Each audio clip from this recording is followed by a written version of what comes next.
Terça-feira, estamos de volta, começando a nossa temporada do Grão a Barra Podcast 2024, nosso primeiro podcast ao vivo do ano. E hoje a gente vai contar uma história de uma marca que está se consolidando no setor de chocolates. Para conversar aqui comigo já está conectado o seu Paulo Gonçalves, que fala com a gente em nome da Espírito Cacau. Paulo, seja muito bem-vindo aqui ao nosso podcast. Obrigado pelo convite. É um prazer estar aqui com vocês aqui, entendeu? Falando um pouquinho sobre a Espírito Cacau e a marca, como é que ela foi feita e como é que ela está hoje andando. Muito obrigado pelo convite. Paulo, vamos lá então. Para manter a tradição aqui do nosso podcast, eu vou pedir para o senhor se apresentar e começar a contar para a gente como é que surgiu a Espírito Cacau, que acabou de completar 10 anos, né? Sim, realmente a Espírito Cacau completou 10 anos. Na verdade, a Espírito Cacau ela começou com um trabalho primeiro de pesquisa em cima de uma outra empresa que nós tínhamos para trabalhar com chocolate natural e funcional, um chocolate com alto teor de cacau. Isso nós começamos em 2001, esse trabalho de pesquisa, e nesse trabalho de pesquisas que foram feitos, foram 13 anos, desde a plantação, descobrir um produto geneticamente com sabor e aroma melhor, tolerante à doença, para a gente evitar de usar inseticidas, né, e fungicidas, e com isso veio um trabalho muito bacana. Em 2010, nós ganhamos um prêmio, né, no Salão de Chocolate de Paris, como um dos cacau de alta qualidade, e aí vimos que nós estávamos indo no caminho certo.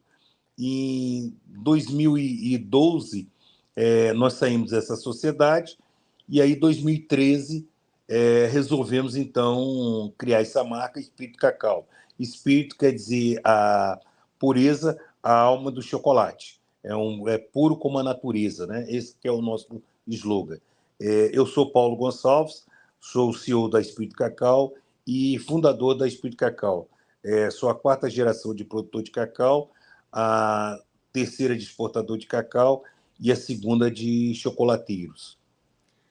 E Paulo, vamos lá então, né? Vamos entender um pouquinho melhor dessa história, porque quarta geração produtora de cacau, onde que vocês estão localizados? Conta um pouquinho pra gente da parte do campo da história de vocês. Hoje nós estamos localizados no Espírito Santo. Tá. Nós estamos há 100 anos aqui no Espírito Santo, né? Na região de Linhares, que é onde é que nós começamos, onde é que está nossas fazendas. Entendeu? E, na verdade, a gente vem de Belmonte, da Bahia, né? Extremo sul da Bahia, que é onde que veio o meu avô. E lá estava meu bisavô também antes. E Paulo, e você sempre quis ficar no cacau, trabalhar nessa área, ou foi uma decisão que você tomou depois de tentar outros caminhos? Como é que começou tudo isso para o Paulo, né? A família já é tradicional na produção, mas em que momento você entendeu que gostaria de dar continuidade a isso? Olha, na verdade, eu nasci praticamente numa fazenda de cacau, em Linhares, e sempre gostei muito de cacau. E quando eu era ainda criança, mudei para a capital, para Vitória. Então, assim, eu fui criado em Vitória, mas sim, todo o final de semana, meu pai ia para a fazenda e eu sempre acompanhava meu pai. E isso, assim, sempre me encantou, a lavoura cacaueira. E aí eu, sim, meu pai era um grande entusiasta da cacaucultura, um apaixonado pela cacaucultura, e tinha várias propriedades. E com isso eu acompanhava ele, e cada vez que eu andava, eu tinha mais amor, eu tinha mais paixão pelo cacau. Isso foi crescendo cada vez mais. Depois eu fui estudar nos Estados Unidos. Quando eu voltei, tive a oportunidade de estagiar e trabalhar no Centro de Pesquisa de Cacau, em Itabuna, e com isso eu passei a conhecer muito sobre a pesquisa, né, do cacau, a evolução que estava acontecendo. Voltando para Linhares, eu assumi as fazendas, os negócios do meu pai, e fiz uma modernização nas fazendas, que nós tínhamos lavouras já de 80 anos de idade, 70 anos de idade na época, e aí eu comecei a fazer a renovação da lavoura cacaueira com espaçamento mais adensado, com irrigação, adequação de sombra, com melhores adubação. Isso foi cada vez mais, eu comecei a gostar muito mais de cacau.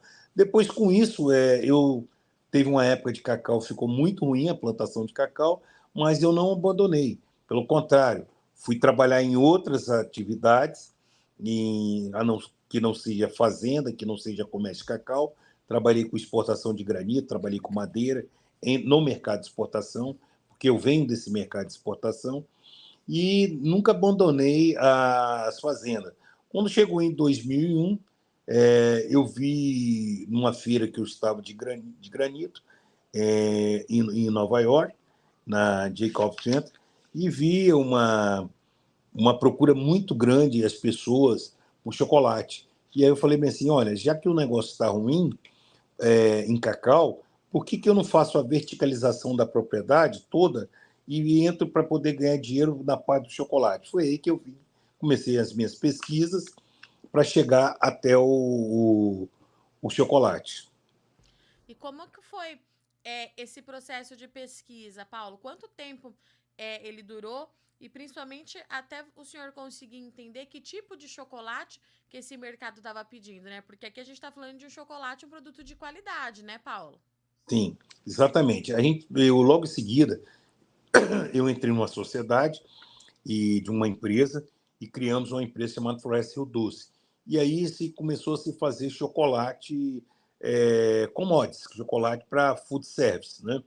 E eu via que o chocolate de food service não era um chocolate de alta qualidade, porque ele tinha muita química e eu tinha uma filha que tinha problema de alergia e a gente não podia comer chocolate. Então, eu quis fazer um chocolate mais natural, que tivesse nenhuma química e que fosse o sabor 100% natural, sem nenhuma essências de baunilha, de vanilina, de malte, e que ele fosse assim, o terroir da própria região de cacau.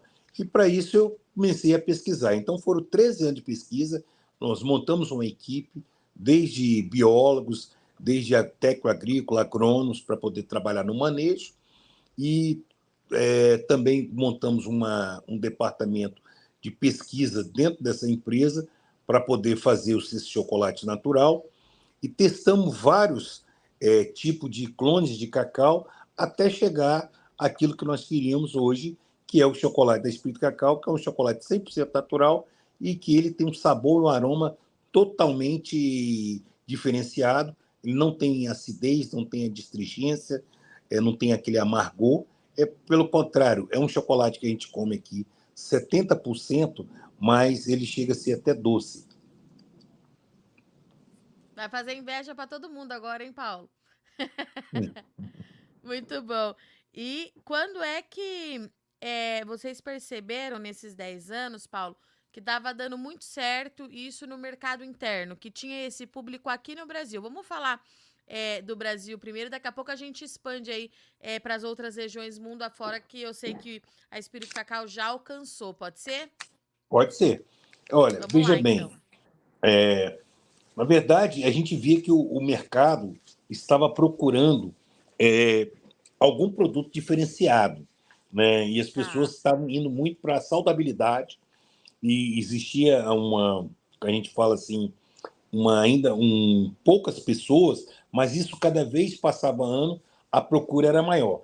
Então nós começamos a entender esse mercado. Abrimos uma loja conceito e começamos a fazer nosso produto para essa loja conceito. E vimos quando abrimos a loja conceito, foi em 2013. E vimos que, em novembro de 2013, e vimos que cada vez mais esse mercado vinha aumentando. Então, em 2016, resolvemos sair para todo o mercado nacional, não mais para lojas nossas físicas, mas também para as grandes redes, e no Brasil todo, desde o Rio Grande do Sul até o Acre. E aí viemos expandindo, viemos crescendo gradativamente. E isso que aconteceu conosco foi assim, uma coisa muito importante, porque o próprio mercado que fez nós crescermos, e a gente fala assim, sem a gente perceber, né? O próprio consumidor, a própria tendência de mercado, ela começou a fazer que a gente cada vez crescesse cada vez mais. Então, em 2018, resolvemos aumentar, fazer uma fábrica maior, para poder também atender o mercado internacional, e foi através de uma feira e de uma missão que eu tive em 2015, final de 2015, nos Estados Unidos, e que me procuraram para me abastecer o mercado de hotelaria, e eu não tinha capacidade de atender o mercado de hotelaria. E aí, com isso, fui obrigado a fazer uma fábrica maior. Então, com isso, a gente teve capacidade, hoje nós temos capacidade, desde 2018, entrar no mercado também de exportação.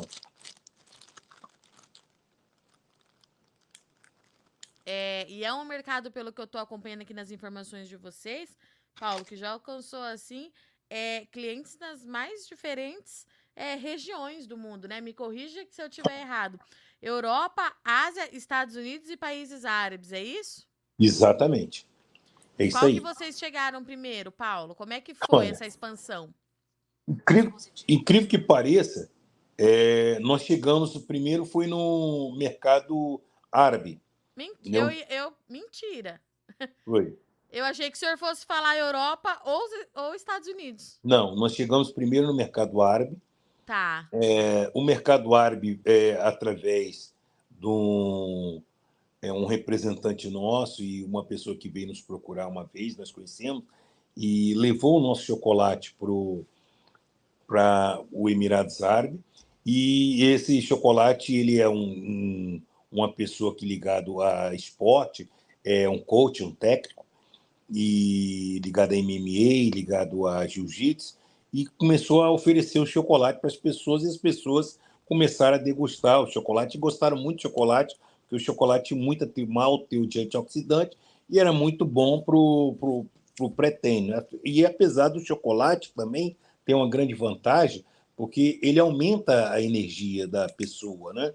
E isso foi sim uma coisa muito importante que chegou na mão através do Michel, que é um grande parceiro nosso. Esse chocolate chegou na mão do Sheik, de Hazelkine, e o Sheik experimentou o chocolate e falou com o Michel: Michel, esse chocolate é muito bom, gostei muito desse chocolate. E eles tinham uma rede de supermercado, eu gostaria de trazer esse chocolate para colocar esse chocolate aqui no mercado. E foi aí que nós começamos. Começamos a entender o mercado do Emirados Árabes, começamos a fazer outros produtos para o mercado do Emirados Árabes. Então, hoje nós estamos no mercado do Emirados Árabes desde 2018 e cada dia crescendo mais. E nas outras regiões, Paulo, como é que aconteceu? Foi assim também, na surpresa do cliente provar o chocolate e se interessar e levar esse produto para lá? Olha, foi exatamente assim, muito parecido. Nós Tá. começamos a participar de feiras, e nessas feiras começamos a levar o chocolate, e numa das feiras que eu fui, que era uma feira de máquinas, aconteceu que eu encontrei com um amigo, que era um especialista em chocolate da Bélgica, e ele experimentou o chocolate e falou assim: Paulo, isso aqui que você fez é uma coisa muito extraordinária. Eu nunca vi nada disso, um chocolate com 70% de massa de cacau. E normalmente os chocolates 70% são derivados de cacau. É pó de cacau, manteiga e massa de cacau. Então eles acharam muito interessante que ele não era forte, não era adstringente, e não tinha muita acidez. E eles falaram assim: cara, isso aí é uma coisa incrível que você fez. Isso aí, qualquer mercado que você levar, você vai atender o mercado. E aí nós começamos a levar para todos os mercados. E aonde que nós chegamos, uma marca desconhecida, quando as pessoas provavam o produto, as pessoas gostavam. E Paulo, e agora, né? De agora em diante, quais são as expectativas da Espírito Cacau? E aí eu queria que o senhor falasse de toda a ponta da cadeia, né? Quais são os desafios que a gente ainda tem, mas principalmente onde que vocês esperam chegar nos próximos 10 anos? Olha, nós pretendemos cada vez mais aumentar a nossa participação no mercado, e também trazer novos parceiros, né, para fornecedores para nos atender e criar um grupo de produtores que possa fazer aquilo, tudo que nós fizemos, né? E que a gente consiga também passar para ele tudo que nós aprendemos dentro do mercado de cacau, dentro da fazenda, dentro da produção, para que eles possam fazer o que nós fizemos e nós podemos fortalecer esses produtores e também se fortalecer com mais matéria-prima para a gente conseguir chegar ao mercado. E, Paulo, eu vou aproveitar a passagem do senhor por aqui, uma família já há 4 gerações produzindo, exportando e tudo mais, para fazer a seguinte pergunta. A gente tem observado no setor de cacau do Brasil uma expectativa muito grande para os próximos anos e de uma abertura muito interessante do mercado internacional por conta da forma como o cacau é produzido aqui na nossa região, né, de forma muito sustentável. O que o senhor acha disso? Que de fato aí, os próximos anos podem ser aí, mais promissores para a cadeia? Como é que o senhor avalia isso? Olha, eu acredito assim, essa nova onda, né, de que as pessoas estão vendo aí a necessidade da sustentabilidade. O cacau, que é na verdade, uma lavoura sustentável, ela sequestra o carbono, ela faz uma grande diferença para o mercado, e também com essa mentalidade hoje que está vendo o aquecimento global, a necessidade das pessoas produzir sustentavelmente e sem agredir a natureza, o cacau, como ele está, na verdade, ele vira uma mata, mesmo que você plantando ele sozinho, automaticamente ele depende de sombreamento, ele depende de quebra-vento, ele depende de várias coisas. Então, ele vai criando em volta dele um ecossistema. Então, eu acredito que o cacau, para onde que tem regiões que existe esse formato de produção, ele vai ser valorizado muito daqui para frente.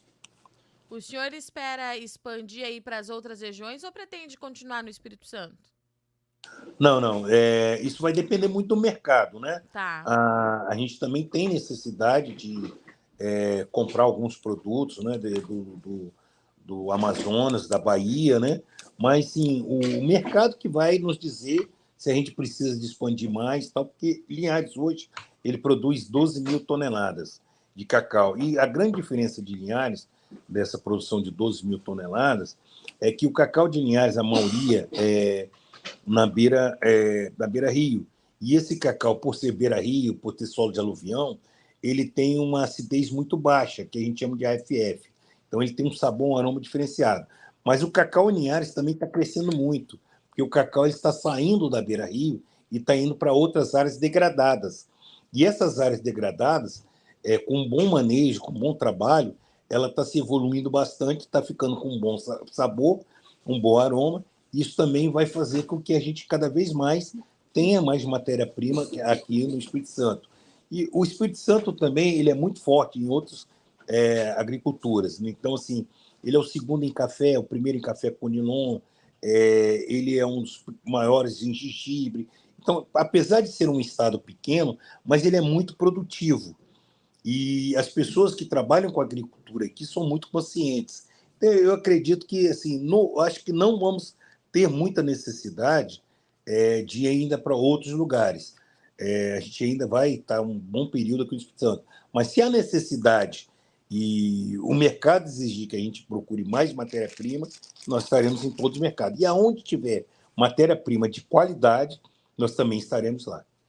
E, Paulo, de quando o senhor deu início às pesquisas, né, para começar aí o trabalho com a Espírito Cacau, e até hoje, né, o quanto que essa cadeia já evoluiu nessa última década? Olha, eu me lembro que quando a gente trabalhava com cacau commodities, era que a gente comprava, vendia, Sim. exportava, era cacau commodities. E ninguém se falava em cacau fino, entendeu? Cacau de aroma, como fala lá fora, sabor e aroma.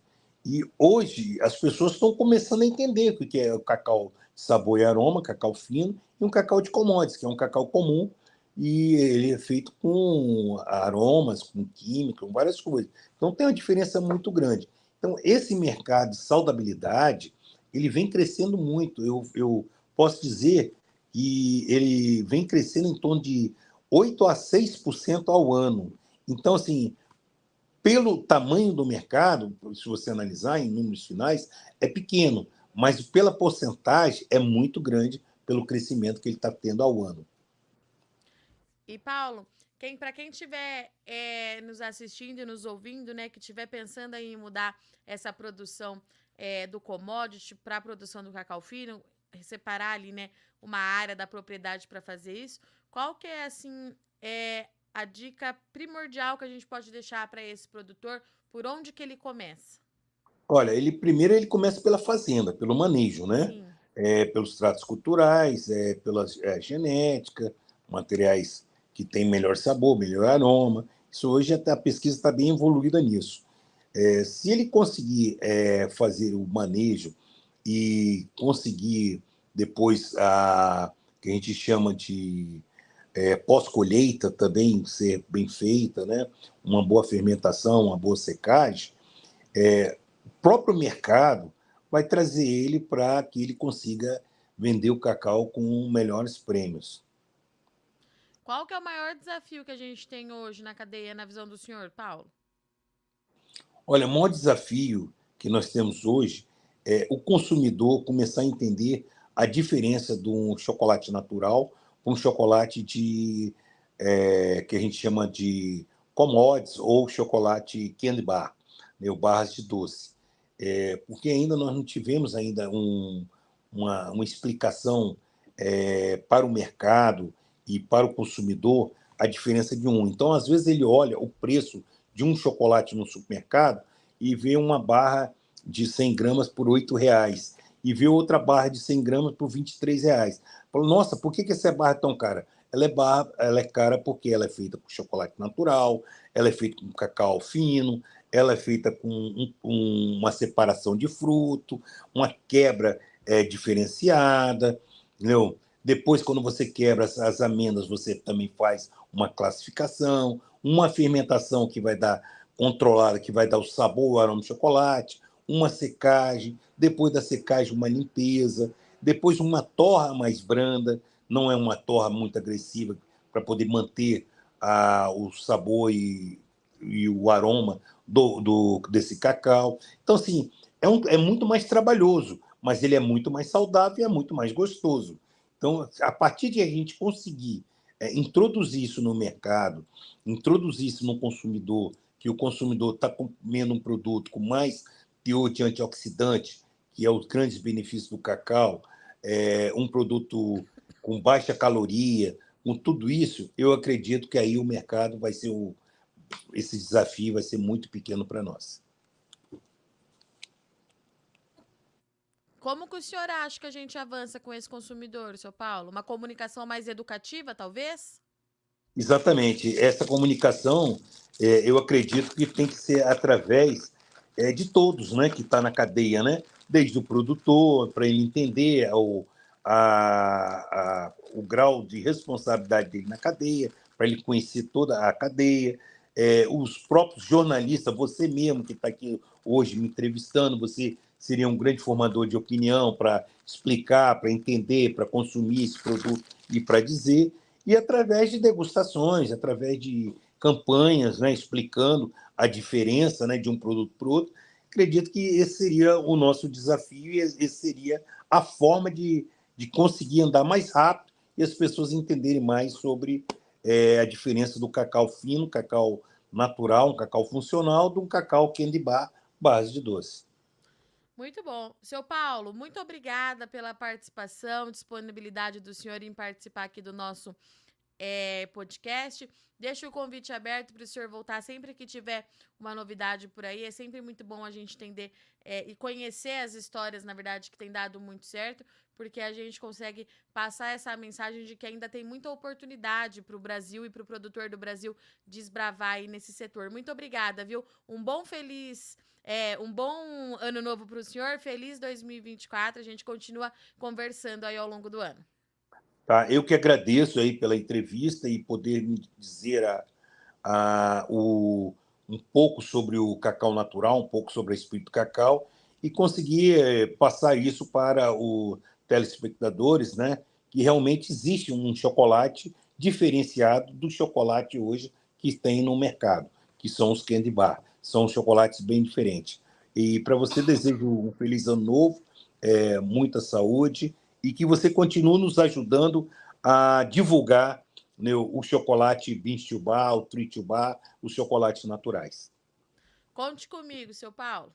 Bom Muito ano para o obrigado. senhor. Para você também. Tá? Tudo de bom.